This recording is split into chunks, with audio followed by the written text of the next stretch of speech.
Kot vedno se nam tudi tokrat javlja naš obalni korespondent Marko Žerjal, ki to jesen zgleda pred zaseden z nastopi v živo, da bi se nam lahko pridružil kdaj spet tukaj v studiu. Jaz sem malo razočaran. Gospod Žerjal, vse slišimo.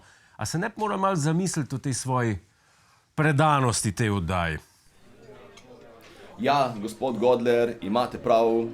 A žal je to ravno sezona, ko se veliko podjetij odloči, da bi rado imelo komika na svoji zaključni zabavi in potem gredo na mojo spletno stran markozerjal.si, tu je tudi QR koda in tam preko mojega priročnega obrazca na strani kontakt kontaktirajo in ker je moj honorar dokaj razumen, se potem nemalokrat zmenimo in žal ne uspem istočasno biti tudi v studiu. Jaz razumem, zakaj vas ni tu. Jaz sprašujem, če ni to mogoče nekoliko nevljudno do naše publike tukaj v živo. Veste, iz kje se pripeljajo? Iz Mute se pripeljajo nekateri. Vem, da sodeč po komentarjih na internetu, nekateri mislijo, da jih nimamo, ampak so dejansko tle. In jaz verjamem, da bi vas dosti raje videli v živo, kot pa zgolj preko videa. Ne?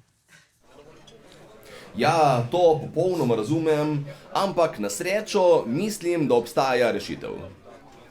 Se pravi, lahko prestavite svoje nastope in se nam pridružite v živo. Še boljše.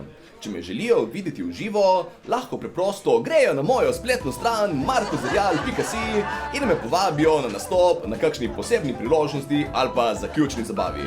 Rade volje se pripeljem kamorkoli, če sem prost in poskrbim za nepozaben večer. Gospod Žerjal, še zmer se ne razumemo. Jaz vam rad dopovedal, da pridete kaj v studio, vi pa zgleda, da skoraj izkoriščate moje očitke za brezplačno promocijo svojih stand-up nastopov. Ne vem, če sva na isti tirnici tle. Se opravičujem, zgleda sem malo narobe razumel vse skupaj. Na kateri strani ste pa vi? Ker če bi bili na moji spletni strani markozerjal.si, bi lahko ogledali tudi datume mojih prihajajočih javnih nastopov, da se še sami pridete pozabavati v živo, če se žal ne moremo videti v studiu. Ok, veste kaj, bomo od neho pred mi še kaj prodate. Dajte mi raj povedati, o čem ste se nam tokrat odločili poročati? Gospod Godler, tokrat imam pa žal kar slabo novico. Namreč ameriški Dož, ki je bil tudi iztočnica za naš lasten oddelek za javno eliminacijo brezveznih izplačil, ne obstaja več. Oziroma, z drugimi besedami povedano, institucijo, ki je bila navdih za naš lasten odjebi, so odjebali. Kako pa to? Jah, ne vem.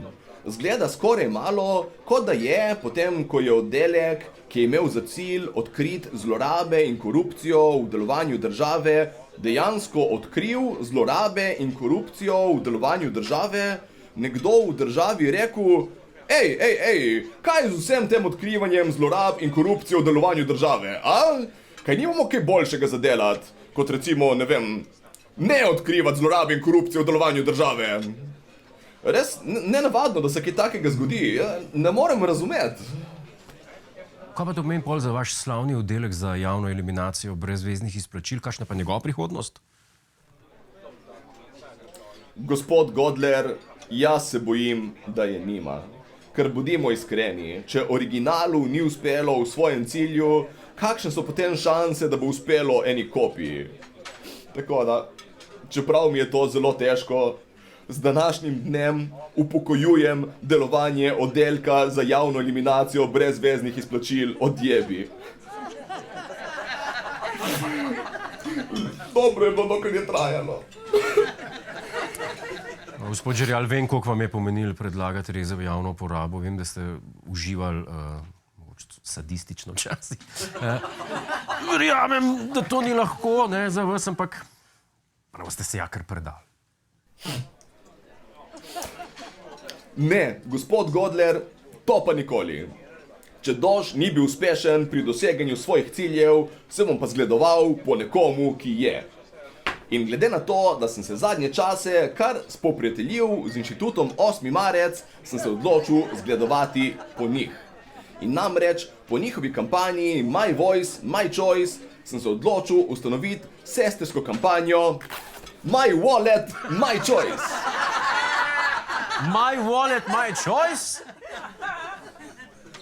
Tako je. Nove javne izdatke bomo od zdaj naprej v naši kampanji obravnavali enako kot feministke obravnavajo nenačrtovane nosečnosti. Edina rešitev je prekinitev. Oziroma še boljše, s konstantnim spremljanjem novih javnih izdatkov lahko celo urgiramo že prej in preprečimo stvar, preden se karkoli prime. Tako da s tem ustvarimo neke vrste proračunsko kontracepcijo. Dovolj je tega, da se politiki izmišljujejo neke svoje nore ideje, mi pa na koncu dobimo račun za njih. Ne. Od zdaj naprej fajtamo nazaj. En lep aplauz za našega korespondenta Žerjala. Še tudi nadaljavo. Hej, preden greš, klikni tukaj in se naroči na naš YouTube kanal. Imamo pa tudi TikTok, Instagram in Facebook, tako da le urno.